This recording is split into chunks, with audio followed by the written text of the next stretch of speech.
Excellent.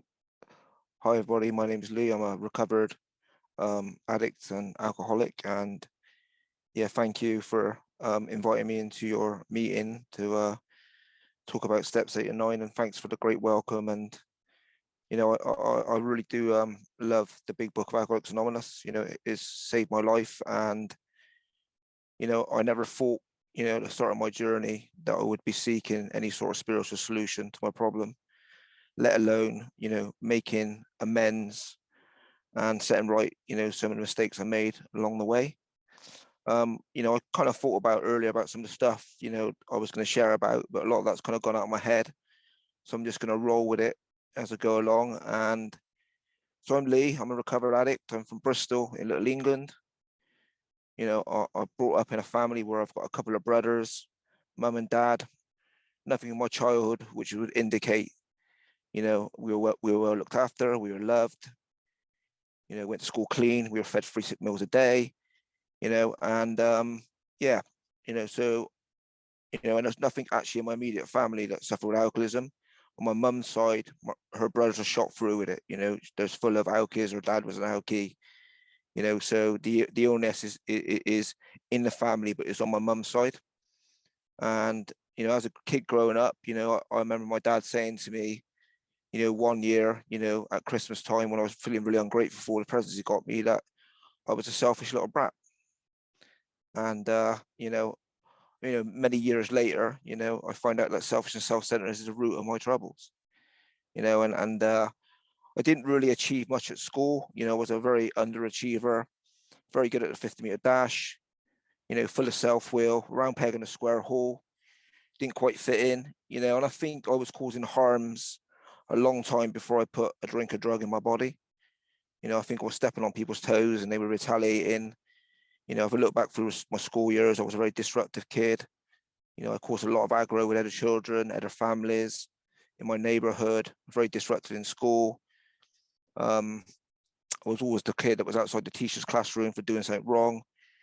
I was always the kid getting the belt or the slipper, and I was constantly coming to the attention of people, and my parents were starting to feel really worried about me and my prospects of growing into adulthood. And maybe achieving something and getting it. And I didn't know there was anything wrong with me at that point. I just knew that I didn't feel quite right, and I just couldn't stop thinking about my favorite subject, which was me. And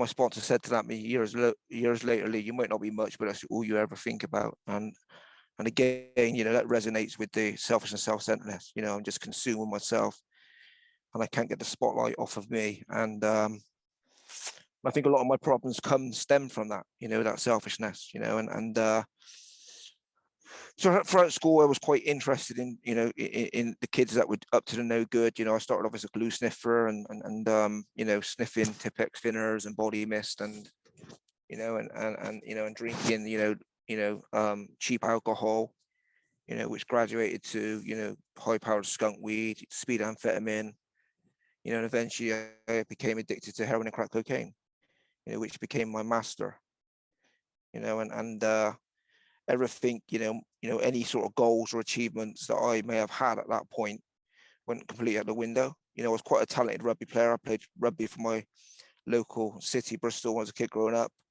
My dad was a rugby player, but by the age of 17, I was kind of off the Richter scale. I was like, I wasn't turning up for training anymore. I was staying out, missing nights at home, and drinking drugs were starting to impact my life, and I'm a taker, I stole from my parents, I stole from my mum, I stole from my first wife, I stole from my children.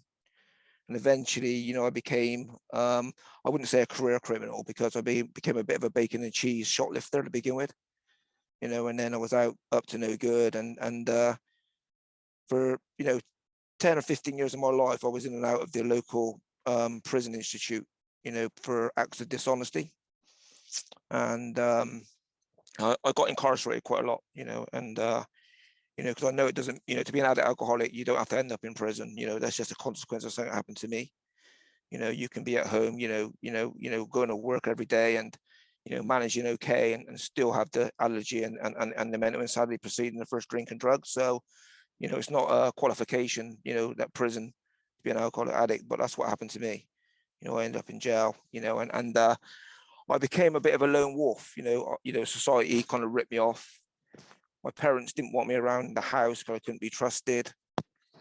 My kids didn't want to see me. My two first girlfriends I had children from, it wasn't that they didn't want to see me. I was just consumed with what I was doing, and I didn't have any time for them. I wasn't a very good father when I was drinking and drugging, and even though I wasn't, up to no good, I still didn't consider other people. I felt like I maybe had like sociopathic tendencies, narcissistic tendencies, and so yeah, I didn't really consider anybody else apart from myself, and if you'd asked anybody about Lee Saunders back then, there wouldn't have been anything good anyone would have said about me.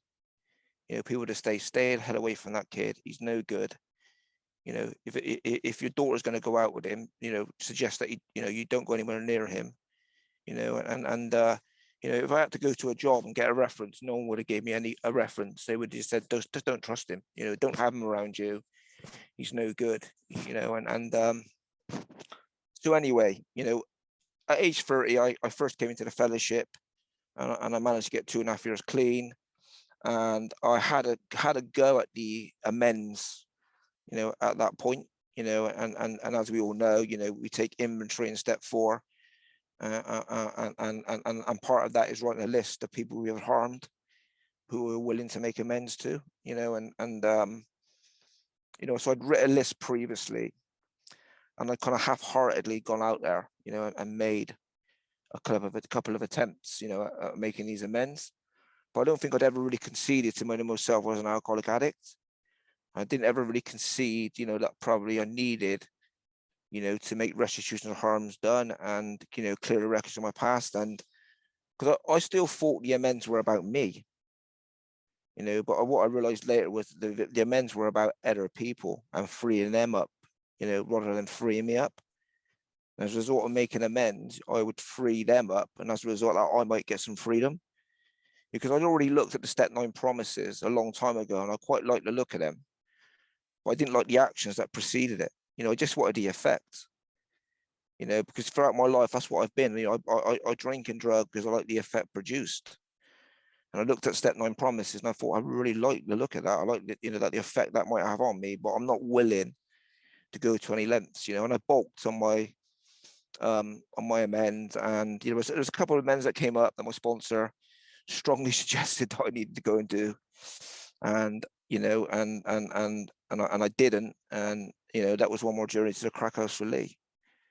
2 or 3 weeks later, I was back smoking crack cocaine again, back in the crack house in Bristol, and I'd like to say, when I eventually got that window of opportunity again, because I can't stop on my own power.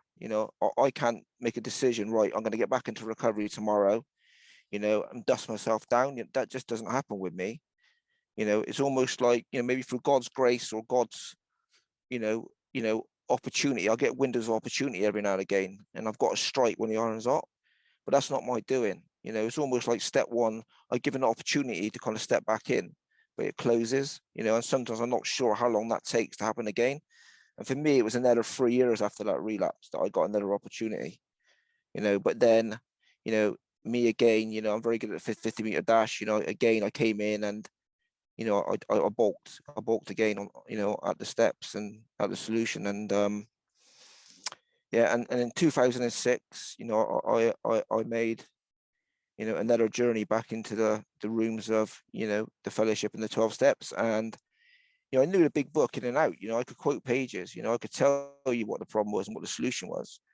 I just wasn't very good at doing it myself. I was very good at telling other people how they could recover, but not very good at actually, getting that for myself. And so this time in 2006, again, I was incarcerated, and, I was drinking and using against my will again, and I got a window of opportunity, and I was discharged, and I was put back into Bristol, and I think I maybe was about a week clean.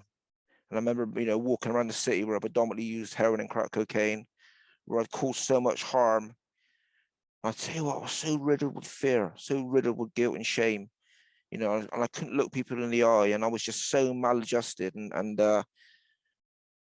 it was just such a horrible, uncomfortable feeling, you know, that internal condition, and not having a solution to that. And I remember thinking to myself, man, if things don't change quick, I'm going to go back to what I always have gone back to. And even though I don't want to, that's not going to be enough for someone like me. And I knew some people in the fellowship. I knew a guy that, you know, had worked the steps through the Big Book of Alcoholics Anonymous. He had recovered, and he was 7 years clean. And I asked him to sponsor me, you know, and I think at that point, you know, I think I was willing to go to any lengths. I was willing to go to any lengths for victory over my disease and my alcoholism. And for me, I really understood that I needed to find a spiritual solution. I had to find a spiritual experience, you know, and get through the steps and have a spiritual awakening. You know, at step 3, I made my decision to turn my will and my life over to the care of God, you know, and then I took my inventory, and part of that was, you know, writing down a list of harms to people I'd harmed, you know, physically, financially, emotionally, sexually, you know, and my sponsor got me to look at it from their point of view. How would I have felt if they'd have done to me what I'd done to them? You know, and looked at my defects of character around that, and it's easy. You know, I'm pinching money. It's easy to identify that I'm dishonest. You know, and you know, I could tell you that from the word go. But you know, when I took the inventory and I put pen to paper, it almost really shone a light on the truth. You know, and at that point, I was still a little bit worried about going back to some of the people that I'd kind of caused harm to, and making amends. But at that point, you know, I hadn't even taken it into my step 8 list. It was just something that I'd written and admitted in my step 5, and and uh, and I had my family on there. You know, I had ex-employees, I had ex-girlfriends, children, police officers, judges. You know, it was quite a long list, and you know, later on in the program, I actually went away, and my sponsor wrote down my step 8 list when I was doing, you know, when I was doing my inventory, and then I added that to that later. And he said, you know, I should write the ones I'm going to do now, the ones I'm going to do later, and the ones that I'm not willing to ever do, and put it into 3 lists. And he got me to put it on. I don't know if you have these in America, but in England, you used to have these. You had these little boxes, and you used to put like telephone numbers in these little card things. And he got me to write them on the cards and stick them in this little box. And after ones I'm willing to do now at the start, the ones in the middle, you know, that I was willing to do later, and the nevers at the back. And you know, he got me to write that stuff down, and again, you know, referencing the book, you know, like I said earlier, you know, remember it was agreed at the beginning we would go to any lengths for victory over alcohol and drugs and my illness, and I think that was a massive motivating factor for me to kind of go through the steps and complete the steps, because I was still in touch with what had drove me in here, you know, and I know I didn't want to go back out there again, you know, and I knew that if I didn't get unblocked to this power and punch a hole through to steps 10, 11, and 12, then at some point I might do it again. And if I didn't, I just didn't want to live the way I was feeling anymore. You know, I couldn't imagine life with or without, you know, and at that point,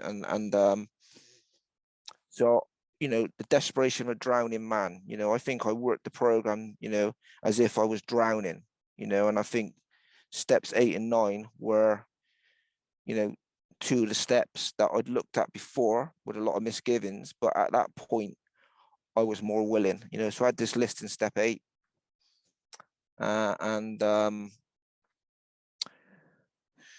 my sponsor, you know, said that, you know, I needed to start taking like 2 or 3 people off the list, you know, and go about approaching them and making amends. And we discussed every single one through first before I went out and actually did the deed. Because I think it says in the book that about, discuss it with somebody else. Make sure you discuss it first before you make the approach. And it also said it's harder to go to an enemy than a friend, but you can find it much more beneficial. Because I could see the ones that I didn't want to make amends to, the ones that I was really scared around making an amends because of maybe some sort of retribution or rejection, or I was going to lose face. All this rubbish I had tied up with it would probably be the ones that were more beneficial, in the long run.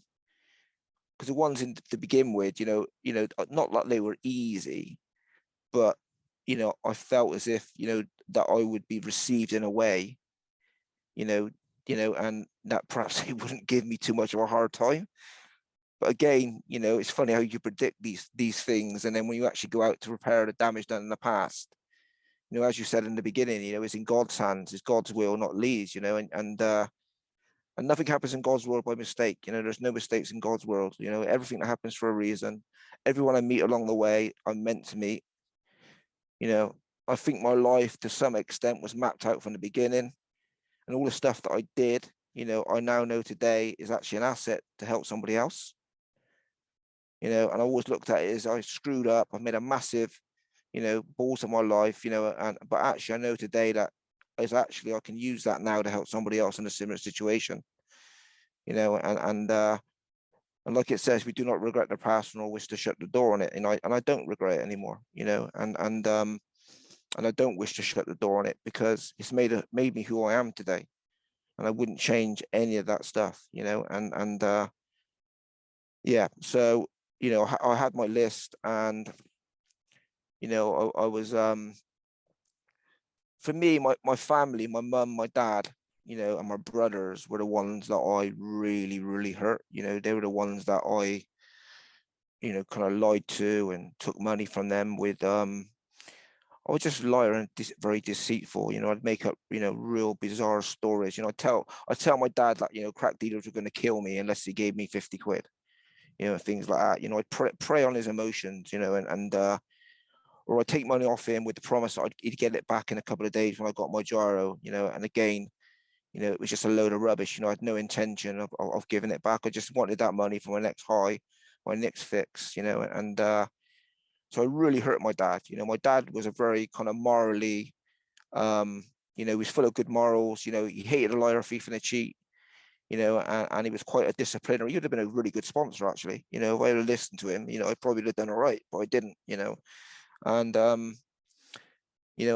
my mum was to steal money from her purse, and my brothers, my brother used to like buying real like designer clothes, and I used to steal them from the wardrobe and put labels back on them and sell them to the crack dealer, and things like that. And at age 17, I left there and never went back, and because I couldn't, be trusted, to be in the house. And the one thing that I did, which I found the hardest to kind of accept, and it was the hardest kind of amends I had to make, was that I took my dad's wedding ring and his dad's wedding ring and sold them to the crack dealer. And I carried a lot of guilt and shame around that, because when it came about, when he found out, they were gone, I then blamed my brothers for taking them, because I didn't want to take the can for it. And that was the last time I ever stepped foot in that house, until many years later. I just left because I was just full of guilt. I just couldn't stand to face him because I was just riddled with that shame, and yeah. So yeah, I was a very very inconsiderate, selfish, self-centered alcohol addict, and I took for my family, and and I've got I've got three kids. I've got a 32-year-old daughter, I've got a 27-year-old son, and a 24-year-old son, 24-year-old son that that again I caused a lot of harm to. My 24-year-old was born addicted to heroin because his mum, and myself were both actively in addiction when he was born. He was born in an incubator. He had a very rough start in life. He's actually, sometimes the apple doesn't fall far from the tree, and he's been plagued with his own drug problems.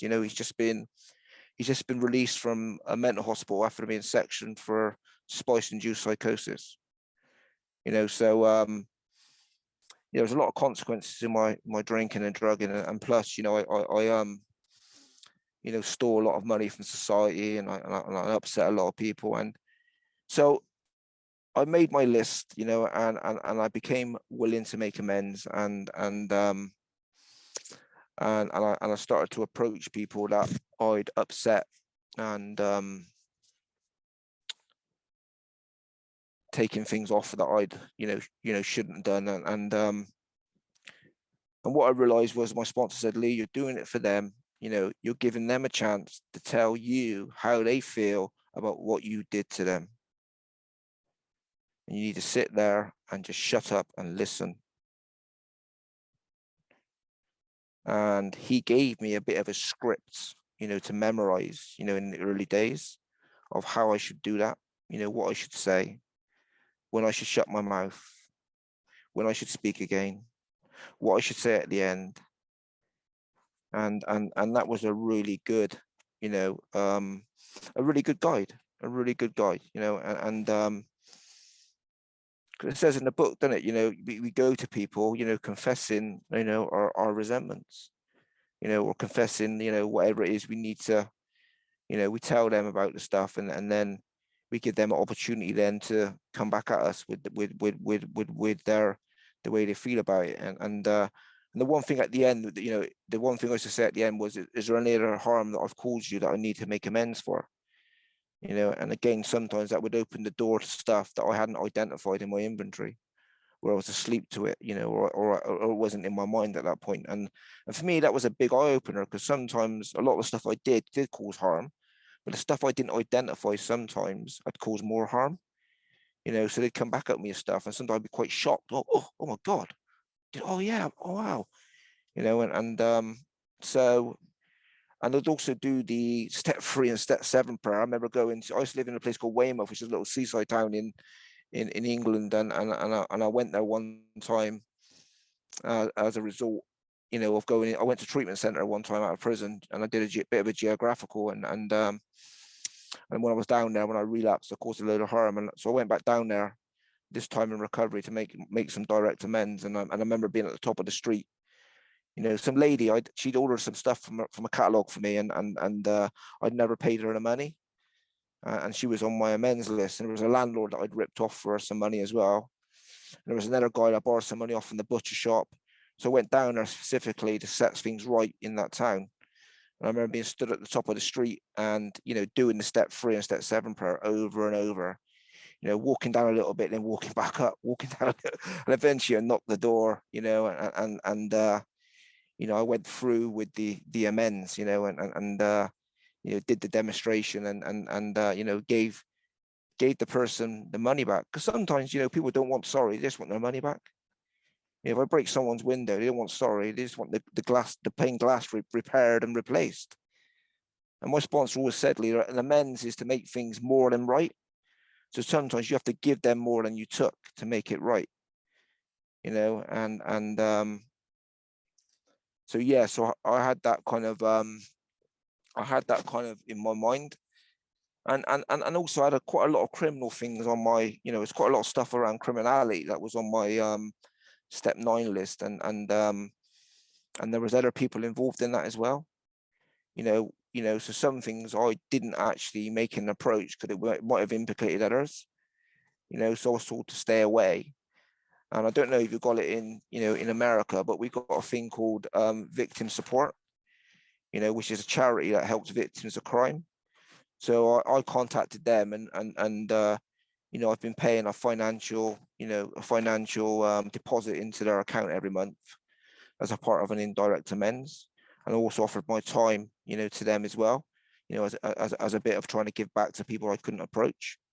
Well, I did actually sit down with a few people that I'd kind of, taken from, and we got a thing called restorative justice in England, where you sit down with the victims of crime, and you give them a chance to tell you, how what you did affected them, so there was a few things that I'd done. I was a burglar in the end. I used to burgle people's houses, which is a very nasty, horrible crime, and there was a lady that a family that I burgled, and her husband had died, before I got an opportunity to make amends to that family, and I'd taken a family heirloom that could never be replaced, you know, and I sat down with his wife and made an amends to her. And you know, so she was so lovely about it. She was so forgiving, you know, and it blew me away in a way, because I thought, you know, if the tables are turned, you know, would I be as forgiving as you? And the answer would have been no, you know, I wouldn't. And she said the one thing that I'm really, you know, gutted about is that my husband wasn't still alive for him to get the opportunity to be a part of this. And that just broke my heart. I came out of there and I was just like, wow, you know, some of these people in the world are absolutely amazing, you know, and I didn't initially get a lot of freedom because I still felt pretty crap about that thing for a little while. But it was only later, you know, that I felt, you know, a little bit better about myself. And also I know she felt better about herself because she was able to get a load of stuff off her chest and talk stuff through with me, which was really good for her, you know, and so I've gone back and, you know, at 9 months clean, my sponsor said, Lee, you know, it's time for you to hand your doll in and go and get your job, go and get your first job, because you're going to need pay some money back. And you know, I'm not educated. You know, I left school with no qualifications. You know, I had a few kind of jobs to begin with, you know, as I left school, but I had no real job history, you know, and so when he said that to me, I was really scared. I thought, my God, I'm gonna have to let go of that bit of security, you know, and who the hell is going to employ me, you know, and lucky enough, a friend of mine who's in AA, he has got his own business, and he said, you know, I can offer you a job for a year, you know, just laboring, you know, and you have to pay your own taxes and blah blah blah, you know, and I took a leap of faith and I said, right, okay, let's do it. And so I handed my doll in, and that was my first job. I was 9 months clean. I was in a dry house, you know, and I got my first job, and that was 15 years ago, and I haven't been out of employment ever since. And I'm so glad that my sponsor gave me a gentle nudge in that direction, because it's the best thing I ever did. You know, I was one of those guys that used to hang around in coffee shops all day long and do meetings every single day, and there's nothing wrong with that. But I just watch the world go by, you know, and I have too much time on my hands. And actually going to work, you know, and getting a bit of self-esteem, earning my own money, you know, was actually really good. You know, it was the complete opposite of what I thought it would do for me, you know what I mean? And then I was able to pay back money I was earning rather than pay back the government's money to people which didn't really belong to me, you know. So yeah, so that was my first job, and you know, I've been in I work it's funny because I actually work now, you know, in the criminal justice stuff. You know, the thing that was the thing was so wrapped up in for so many years. You know, I was well known to the courts. I was well known to the judges in the city where I live. I actually work now in the courts. You know, I actually work there for an AWP NHS mental health team, and we work with people that have committed criminal offences whilst they become mentally unwell. And we're a bit of a diversionary service. We try and divert people away from prisons and custodies into hospital. And I've had that job for about 7 years, and I tell you what, that's an absolute miracle. You know, it's a miracle right now. I get up at 6 o'clock in the morning and go to work. You know, that's a miracle. You know, I came into recovery with a black bag on my back. You know, I came into a dry house. I didn't have a penny in my pocket.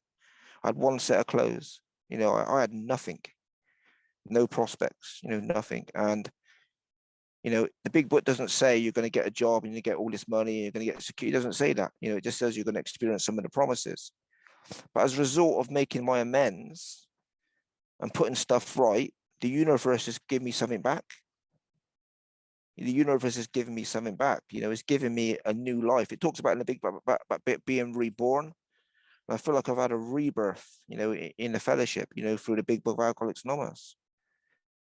You know, and I tell you what, I just don't miss a day at work anymore. You know, I just get up every day and I go to work, and I'm in a job I absolutely love, you know, and you know, and I'm not saying that from a place of ego or any sort of false pride, but it just amazes me that I've worked the program, and I continue to work the program, I continue to stick the principles into all my affairs, and I'm able to get into that world, the world that I was so scared of, and actually exist and actually do relatively well, and again, that job became a result. That job became a so my job after when I left the labouring job, I went back to an organization. So I was living in a halfway house called Lazarus House, many, many years ago. And whilst I was there, I broke into the safe and stole the money. And I left there, and I went back and made amends to the people that were there in that house and that organization.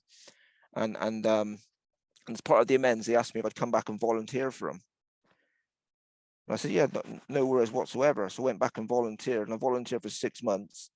They then offered me a locum job. They then offered me a full-time job, and that's how I got into work in health and social care, was through making an amends. So I made an amends. I went in there with no sort of I had no hidden agenda. I was just trying to put things right and pay back the money I stole.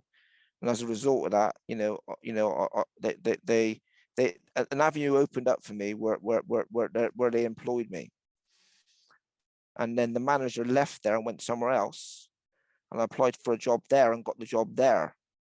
So again, nothing happens in God's world by mistake. It's all mapped out. It's all mapped out. All these God coincidences, that happened, throughout my recovery. When I look back now, I can see that God's hand was all over it, and yeah. So yeah, and today, I get asked, the judges ask me for my opinion rather than saying, Lee, are you guilty or not guilty? It's like, what do you think about this situation? Have you got anything more to add? They're asking me now for my opinion as a professional, rather than, a convict who's in the court for, doing no good, and yeah, and the Step 9 promises, they've come true, and they come true on a day-to-day basis. And they're the opposite of bedevilments. I was a prey to misery and depression. I was definitely a prey to misery and depression. I couldn't make it. I was no use to anybody. My relationships were completely and utterly crap. My life was all over the place. I'd given up on myself.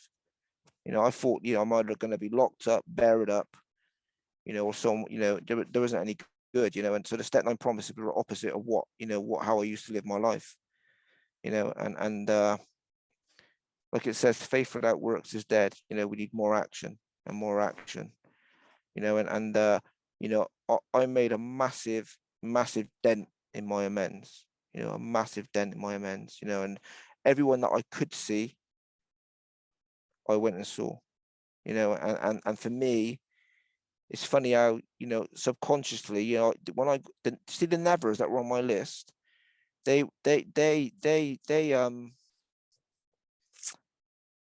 became the nows without me even realizing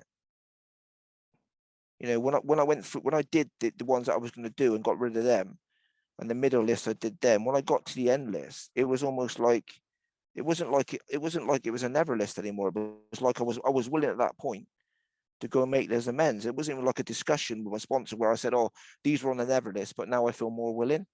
It was just like, I'm going to go and do these ones now. What do you think? Yeah, let's get them done now. You know what I mean? It was almost like I felt as if there was more courage. I built more courage. And there was more of a willingness then to go and face the people I didn't want to face. And one of those was my cousin. My cousin had he was on my resentment list because I thought he'd done more wrong to me than I wronged him. And he was on my Step 9 list, and he was on my never list, but he tried to cut my fingers off with a set of bolt cutters in the back of a car, because look at me, making it all about me. But I'd take money off him I'd take a load of money off him. I hadn't give it back to him. He got really upset, and he basically kidnapped me one night, and was trying to get his money back, physically through my taking my hand off.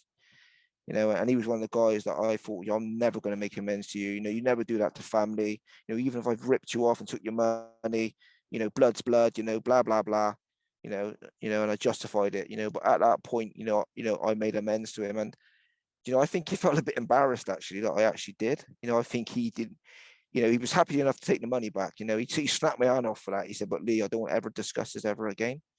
Thanks for the amends, but you just move on." And that was fine. He didn't want to get in there and get deep and dirty. He didn't want to tell me how he felt, what I did. He just wanted to take the money and move on. And that was fine. I can't, I can't make anyone, go through that process. That's not God's will. I can't force somebody to tell me, what a selfish son of a gun I was, or how my behavior affected others, because that's just not my place to do it. I just I give them the opportunity, and then it's up to them how they want to go about doing that, and my family, to be honest, they were really good with me. They didn't really give me too much of a hard time. They were just glad that I'd got my crap together.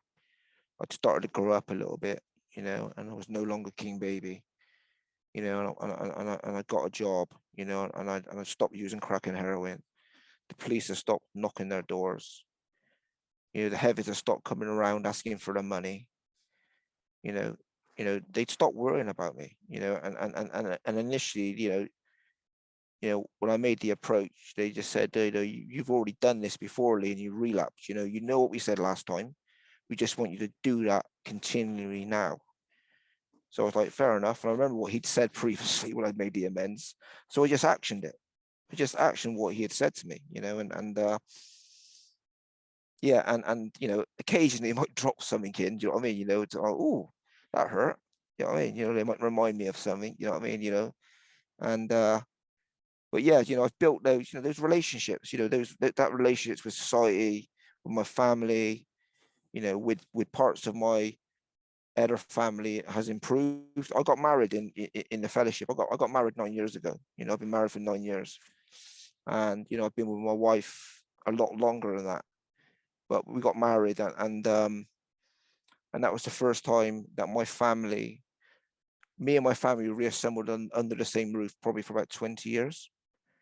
And I had about 50 guests that were all members of the fellowship, that were my new family, extended family, that were my proper friends. And I had a couple of friends that I grew up with, when I was in school, but the rest of the people were just fair weather friends, it wasn't real, the people that were meant to be there were there. And that was an amazing experience. It was amazing that someone actually agreed to marry me in the first place, and based on my history, based on me, my previous relationships. I wasn't very good in relationships. Caused a lot of harm to my previous partners. I was a very possessive, jealous, controlling, coercive, person, and I think if my wife was here today, she'd say that that I'm not any of that today. So that's a massive change for someone like me. And yeah, so yeah, and I think my I've still got people on my list. If I get the chance to see them, or I hear of an opportunity that they're about, I would be willing to do it. I know that my list isn't complete. There's still people on there that I'm not able to. There's some guy in prison that's doing life. I've tried to locate. Because I work within that system, and I work people that work in the prison, and I often ask about him. Do you know, have you seen him? Do you know who he is? Because if I did, I'd write him a letter. I'd try and make an approach to him. Do you know what I mean? I'd try and make contact with him to set the wrong right that I caused him as another person I took money off of. I've got a history of taking money off people without any, without any sort of, I'm not going to pay it back. I just take it because I want it, and today I don't do that. I'm a law-abiding citizen. I'm a recovered alcoholic addict. I've got responsibilities. I've got my own home. I've got my own house. I bought my own house in recovery. I lived on the streets, on and off for years. Living out a little cardboard box at the end of a train station at one point. I was living in crack houses. I didn't. I never thought I'd have the opportunity to buy a house. I never thought I'd have the opportunity to pass my test and have my own car. I never thought that I would have another kid. You know, as far as I was concerned, you know, I gave up the right to have any more children based on my experience previously with my kids. So I'd write that off. Because I said, well, you know, we're never any good at it anyway, Lee. So, you know, there's no chance of this ever happening again. And my wife was told that she would never ever get pregnant. And then bang, she got pregnant. You know, I've got a son that's 5 years of age that's never seen me use crack and heroin. You know, and I'm actually, you know, a much better father than I've ever been. You know, and it drives me crazy sometimes, but I wouldn't have it any other way. You know, and that's why I sat in my car tonight. You know, because he's just like me as a kid. He's 100 miles an hour. You know, and if I was sat at home now, he would constantly be in the bedroom on my shoulder, poking me, chucking things around, being disruptive. So that's why I look like I'm driving a helicopter, you know, in my car, because I've got to get out here for some peace, you know. So yeah, and it's funny. I met my wife in Alcoholics Anonymous. You know, I married Aneta Rauki. You know, Aneta Rauki was in recovery as well. You know, so and it's worked out okay actually, despite me. You know, and yeah, and I know that I'm never cured of this disease. I know that I've got a day reprieve contingent on my spiritual condition. You know, and the stuff I do every single day. You know, I pray and meditate. You know, I take inventory. I speak to my sponsor. I help newcomers. You know, I get to my meeting and do service. You know, and I've had to learn that, you know, for me, it's God first, family second, fellowship third. You know, and I've had to kind of work it at that priority. You know, in the beginning, it was everything, and everything was the fellowship, meeting, service, sponsees. And I still do that stuff. You know, I still treat the three sides of the triangle, unity, service, recovery. You know, but I've also got, you know, a son that, you know, needs to have his dad as well. And I need to learn, you know, to practice the principles in my family home, where I find it the most hardest place to do. I can be a ray of sunshine in these meetings sometimes. You know, I can be really loving and kind to the newcomer. But sometimes when I'm at home, you know, and I have to do the washing up at 10 o'clock at night, I have to do it for gritted teeth sometimes, you know. So yeah, have I covered everything here? Let's have a look.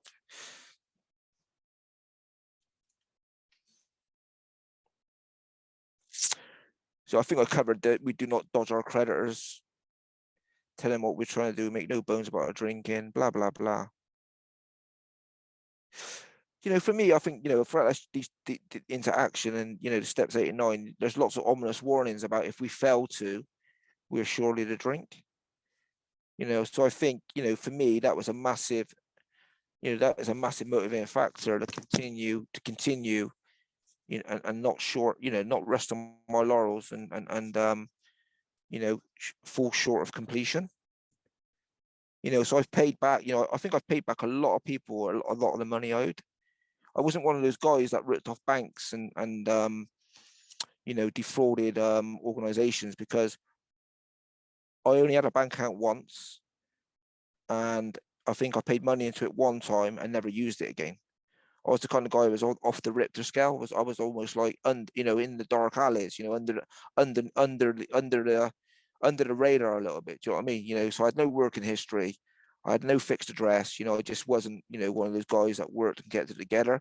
So I didn't have a doctor. I was most people I owed money to were people that I'd met along the way, and I'd had over like drug dealers, people that are up to no good, or families and friends. So, but yeah, so I didn't, you know, I think I've paid back majority of the money that I stole and took from people. Um, and it says about, you know, not going to the one I like when it says about, you know, going to about going to you know, telling your missus about maybe some affairs you've had previously, just to save yourself from the alcoholic pit, you know, or naming somebody. Again, I quite like that, because sometimes we have to consider the whole picture, haven't we, before we go and make amends. You know, we've got to think of other people that we might, you know, we might cause more harm to. You know, and you know, from the corner from my mum's house, there was a news agent, and I used to go in there, and I used to shoplift quite a lot. And when I came into recovery, I went to go back there and pay them back financially. You know, because they never called the police on me. They knew it was me. You know, they'd often chase me out. You know, with it kind of falling out of my pockets and things like that. And that was a massive embarrassment to my mum and dad, because I used to use that shop quite regularly. And I remember having coming up with the idea that I was just going to go in there and pay the money back. And I thought, perhaps I should speak to my mum first to see how she feels about that. And she said, Lee, stay the hell away. Don't go near that shop. So what I did was I sent them a letter with some money in as an amends. So, you know, there was always a way, isn't there, to make amends. There was always a way to try and put things right. And I think it's about the condition of your heart. You know what I mean? It's that, you know, what's my heart like? You know, what's my motivation? Yeah. Right. Can I just read this to you? So this is something that was it's funny because when you know you know I'm a member of Cocaine Anonymous, so you know CA in Bristol's been going about 25 years. And in the early days, you know, we went to lots of these conventions where we heard a lot of American speakers sharing, and we got really fired up with this stuff. You know, when we learned about the allergy and the obsession, you know, I'd never heard of that before until this American guy came across and talked about the doctor's opinion. And when he talked about more about alcoholism, you know, that's the first time I'd heard what it meant to be alcoholic addict. And it made sense completely then why I lose control and why I always start again after a period of not using and drinking. And for me, it was a light bulb moment, you know, and he was talking about, you know, amends, and he was talking about issue man, about, you know, the fellowship being nothing to do with your issues, and about carrying a message to the newcomer. And Bristol got really fired up with it. And there was lots of people then running around the city making amends, clearing up stuff. And they put this in the local paper. There was something, so it says, "Dear sir, I am writing this letter in order to make amends to you for something I've done in the past. About 7 years ago, I was walking past your shop late one night when I noticed that someone had broken into it. I used this opportunity to also enter your shop, where I stole 400 cigarettes. The money enclosed £100 to pay for these cigarettes, which I stole from you. At that time, I was heavily using drugs and my life was in a mess. Now I no longer use drugs, and I strive to lead a decent and honest life. As part of my ongoing recovery, I try to put right all the wrongs I've done in the past, at least where I can, and this is why I'm giving you the money back, which I stole from you. I regret the harms I caused you in the past, and I sincerely apologize for you for it. I was very wrong to do this, and I hope that returning the money will make up for the harm, at least in some way. Yours faithfully." And they put that in the front of our Bristol Evening Post, and it was the title, "There is Still Hope in This World." And I'll leave it there.